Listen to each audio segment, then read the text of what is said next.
morning. Welcome to week 6.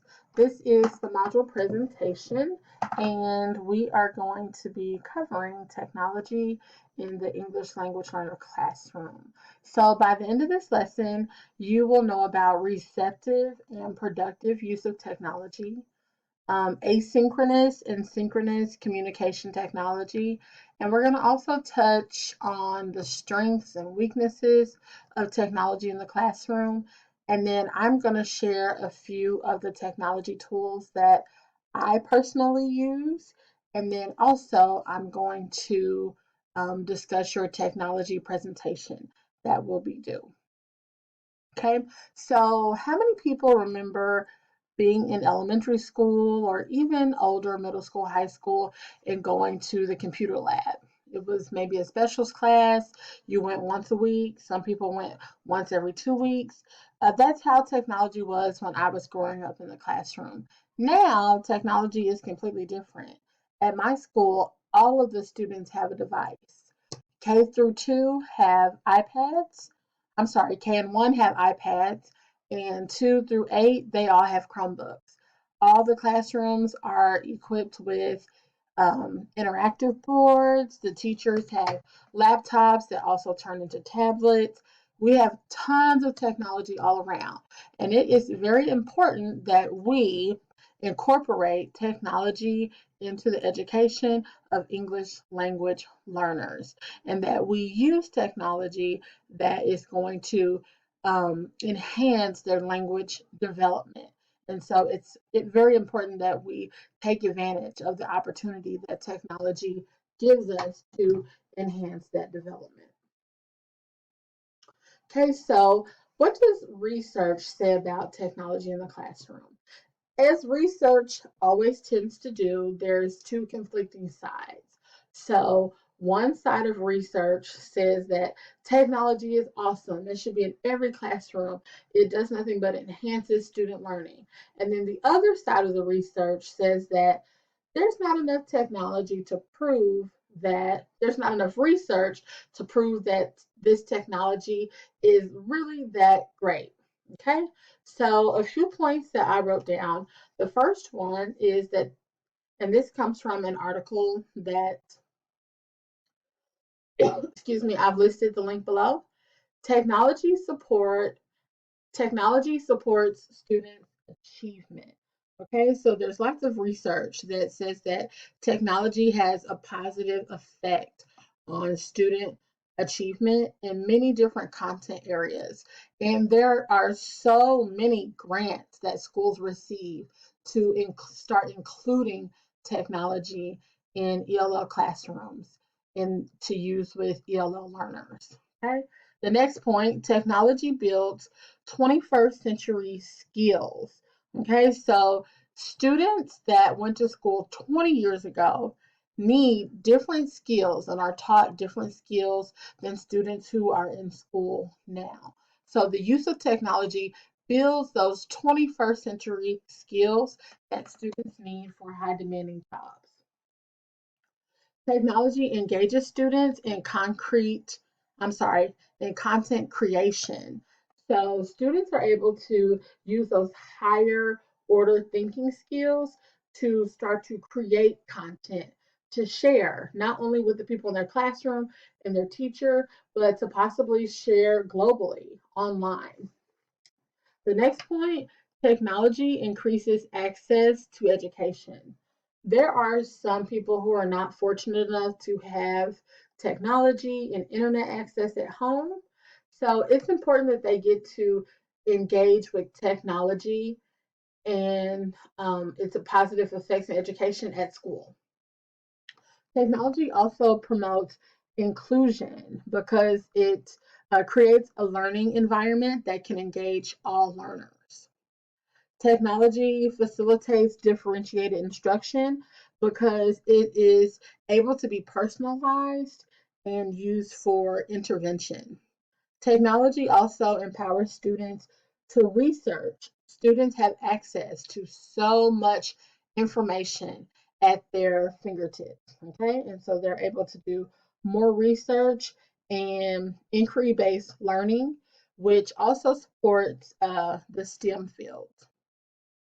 And lastly, technology strengthens career and technical education.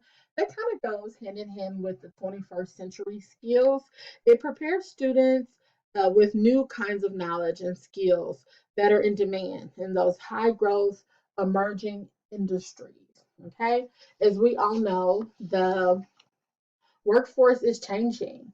The education and the jobs that people got 30, 40, 50 years ago look so different compared to the education and jobs that people are getting now. And so we have to prepare our students in a new way.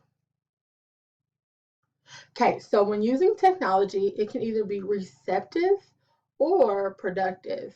Receptive technology, in receptive technology, the students receive language input. So they see things and they hear things. In productive technology, the students produce language. So they either write or speak.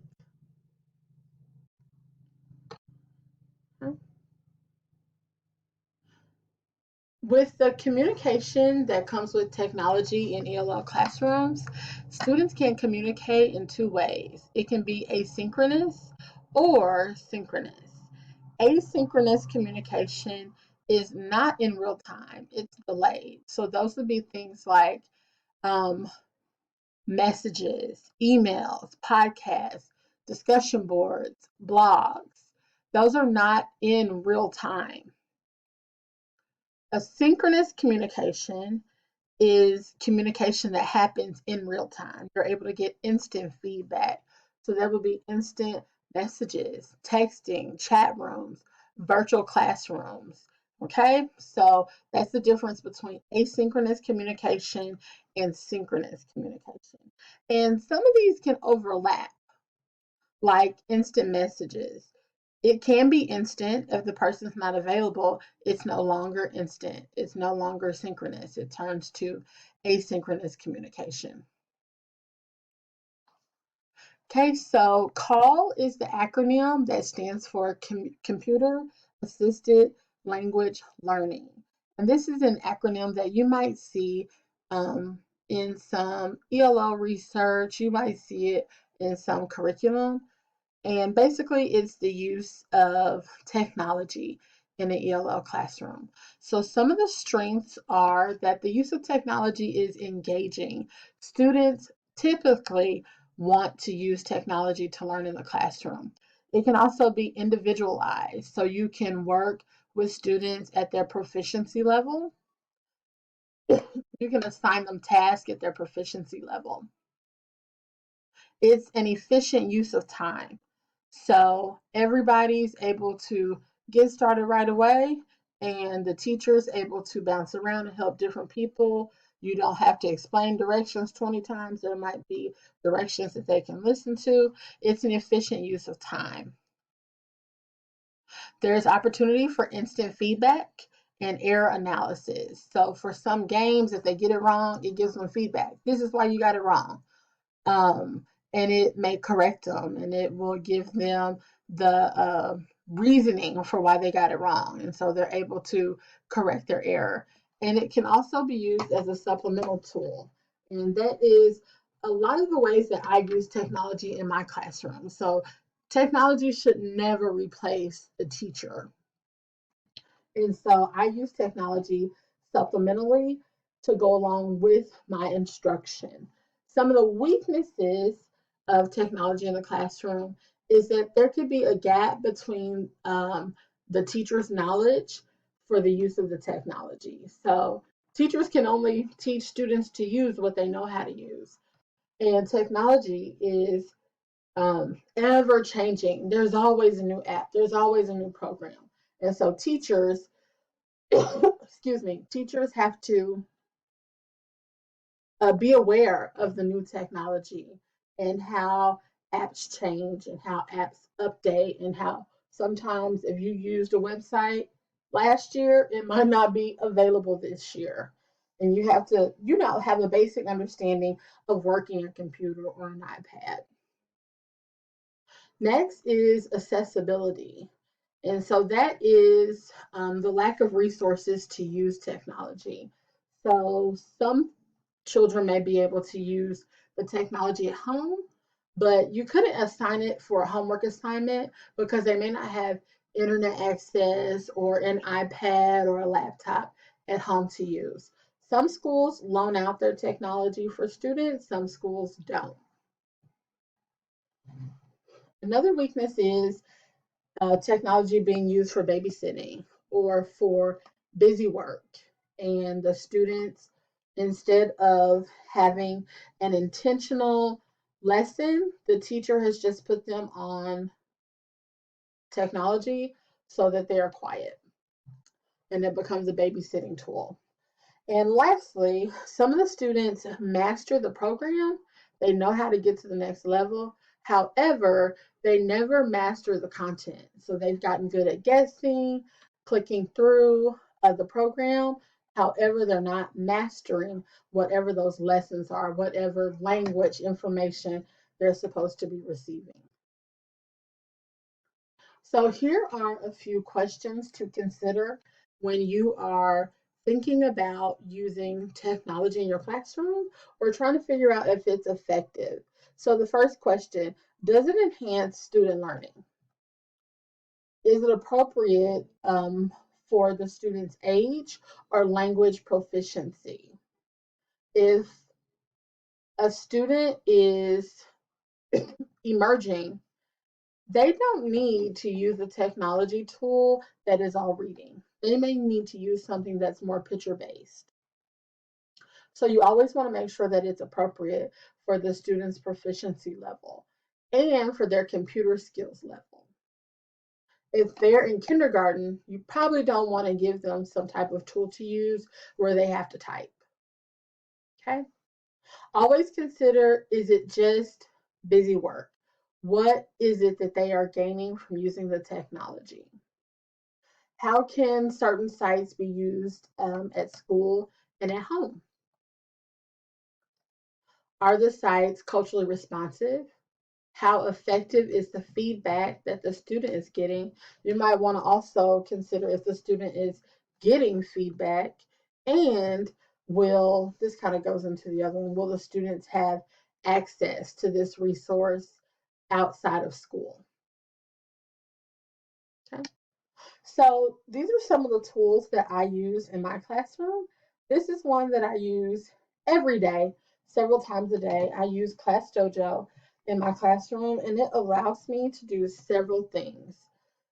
First, it allows me to have a profile of my students, and I can award them points, I can group them, I can use a randomizer to randomly draw students' names. And I really like it because if a student starts in TK, which is transitional kindergarten, I can transfer their information to kindergarten. And then their first grade teacher can transfer their information from kindergarten. So it can go from grade to grade with them. You can add up to 30 students, and I use it mostly for communication with my parents. And they can use it on a laptop, an iPad, a tablet, a phone, many different devices. Okay, so this is one way that we use it for behavior management. Students can earn dojo points, and you can choose to reward them at the end of the day or the end of the week. It really motivates students in my class. You can also post videos. So at the beginning of each week, I post a video of our sight words for the week. And then the students are able to watch this at home and practice at home. I use this for communicating with parents. I send out notes and reminders. Something else that I do is post activities. So this is a new feature. I'm not that familiar with it, um, but hopefully I will be able to use it more, where you can create an activity for students to do, and then students will log in, they'll choose their avatar, they'll complete the activity, and then send it back to you. This is a video about dojo journal, dojo activities. Please watch it. She describes how to post. I'm sorry, it's the dojo portfolio. She describes how to post in the portfolio and all the different activities that you can do with students. And I know at my school, they use this through, I think, fifth grade. So older students might think it's kind of childish, but I know at my school we use it through fifth grade. The next tool that I use is Color in Colorado. This website is amazing. If you have any free time, please explore. So it has all of these tabs, and under these tabs are so many different links. And anything I need to find about English language learners, I typically can type right here in the search bar and it can pull up a article, it can pull up a video, it might pull up a resource. It is so full of information. I think every teacher of English language learners should be proficient at using this site and navigating this site, knowing what resources are available. This is a picture of the different types of videos where they are actually modeling strategies to use with English language learners. This one was Finding a Just Right book, higher level questioning, interactive reading, learning about genres. These are teachers, exemplar videos of teachers who are modeling a strategy. And this is so nice as a teacher to be able to watch these videos and get ideas for things you want to do in your own classroom. And I really like it because the grade levels vary so much. So this video right here is for second grade. This video right here is for high school. So there is something for every grade level. Okay, and then I also wanted to show you just one of the tabs that are down.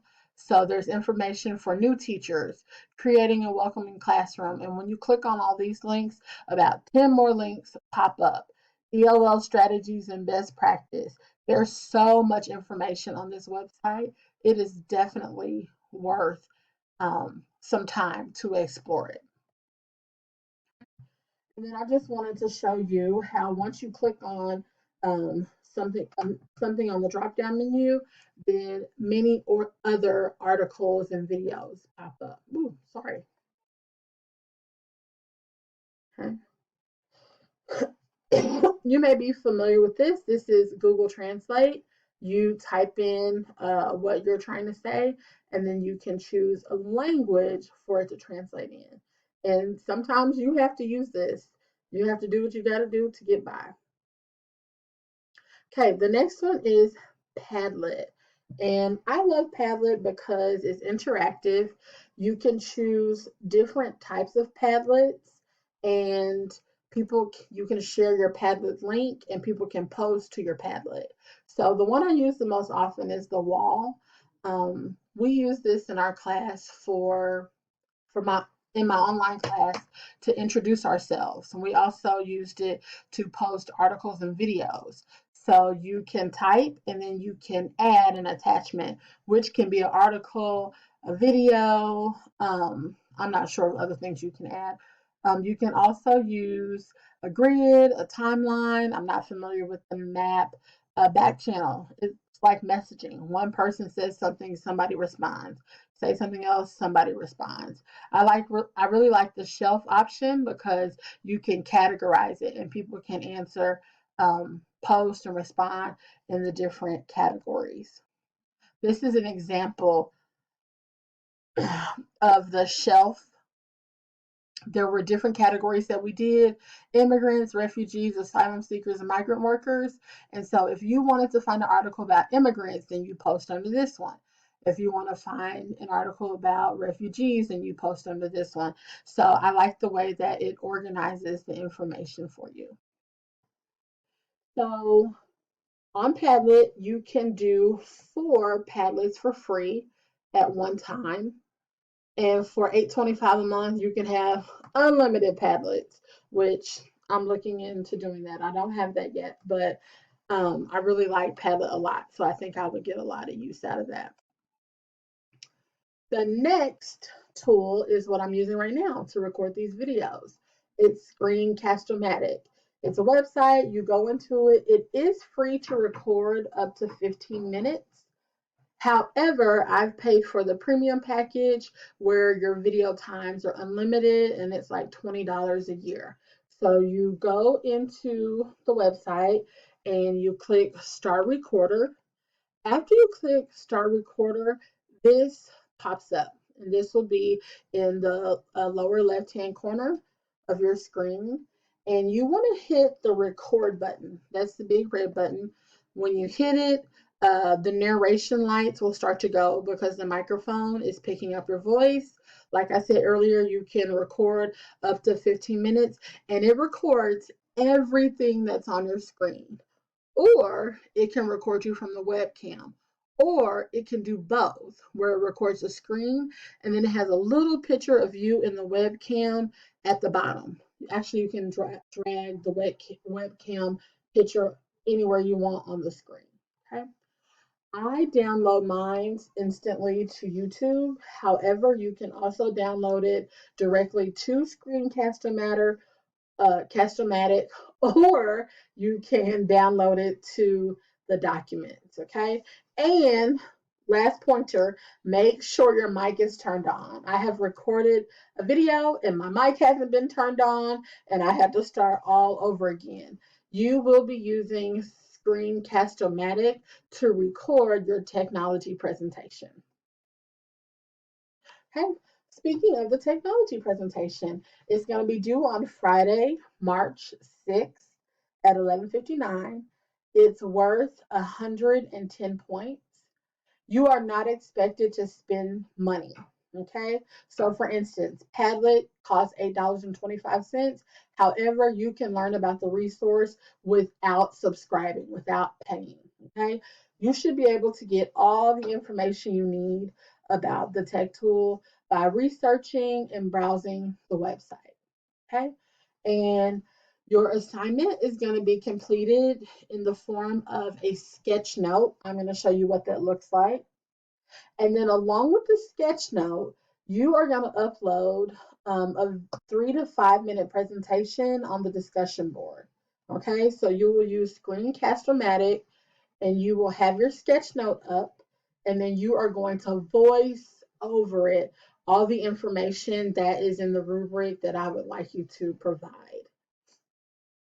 Okay, so this is a sketch note. A sketch note is simply visual notes. You're combining some text and visuals together. Okay, so this is an example of a sketch note about sketch notes. And my favorite one is this right here. There is no right or wrong way. It's simply a way to be creative and share information. Okay. And you can be as creative as you want. You can draw it and post a picture. You can create it on PowerPoint. However you want to create it, it just has to be a combination of text and visuals. This is a sketch note that one of my students created last semester for the tool Seesaw. Seesaw is similar to Class Dojo. It is an interactive tool. It piques engagement and creativity for students, and it involves the whole family. You can message the parents, you can give verbal instructions. There's a portfolio section where you can have assignments, you can monitor your students' academic growth, and you can approve or not approve messages. Okay, you can access it anywhere that there's internet access. There are lessons that are already planned, and you can send messages to the entire class. Okay, so this is what a sketch note looks like. You are going to present on the sketch note, and you're going to cover all of the information that is a part of the rubric. Okay, and so that would include things like you are going to tell if there is you're going to tell if you're going to summarize the website and its use. You are going to tell what age group or what proficiency level it's appropriate for, how the website can be used specifically for ELLs, if students will be asked to speak, listen, read, or write. You're going to discuss the usability of the website. Was it easy to use? Was it difficult to use? Is it organized well? You're going to also give your opinion of the usefulness of the website. And if you see if there's any issues with it or any problems that could arise, is there a cost? Is it complicated for you to log on? I also want to know if you are able to if the students will get feedback. In your presentation, I want it to be professional, of course, and I want it to be between 3 and 5 minutes. Please do not turn in a 20-minute presentation. 3 to 5 minutes. Please don't go over 5 minutes, but there's enough information for it to at least be 3 minutes. Okay. Here are the references. We are finished.